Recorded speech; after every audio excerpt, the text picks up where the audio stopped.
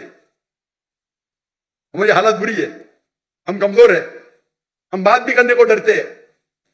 40,000 سے فلسطین بھائی ہمارے مر گئے, ہم منہ بھی نہیں بول سکتے. اللہ نے آپ کو طاقت دی ہے, ہتھیار دیے, کائی کے لیے؟ ہمارے مسلمان بھائی کا قتل ہو رہا ہے, جینوسائیڈ کھلم کھلا لائیو ٹیلی کاسٹ ہو رہا ہے. کیا کر رہے ہیں ہم؟ ابھی 1 سال پورے ہو جائیں گے کل, 16 کیلنڈر کے حساب سے 1 سال پورے ہوئیں گے. 11 دن پہلے لونر کیلنڈر کے حساب سے 1 سال پورے ہوئے. اور ایک بڑا مجمع تھا ٹرکی میں نے آن لائن کتاب کی تھی اس کے اوپر, اور بڑے بڑے علماء تھے اس تقریر میں, تو میں نے بھی کتاب کی ادھر 10 منٹ کی. میں پاکستان سے آنے کے پہلے وہ کتاب کی ملیشیا سے. تو انشاءاللہ اگر آپ اللہ اور اللہ کے رسول کے بات پہ ایک ہو جائیں گے, اللہ تعالیٰ آپ کے ساتھ رہیں گا. اور انشاءاللہ امید کرتا ہوں کہ انشاءاللہ پاکستان مانی کی طور پہ پاک ہو, انشاءاللہ پاک ہو, تاکہ اس سرزمین پہ کوئی گناہ نہ ہو. انشاءاللہ دعا کرتے ہیں. آج نہیں تو قرآن میں تو لکھا یہ وقت آئے گا, چاہے آپ زندہ رہے میں زندہ رہے, قرآن میں تو لکھا ہوا جو میں نے آیت کوٹ کی 3 جگہ پہ, انشاءاللہ 7 سال تک کے ساری دھرتی پہ اسلام کی شریعت نازل ہوئیں گی, اور انشاءاللہ سب سے امن کا موقع رہیں گا اس وقت.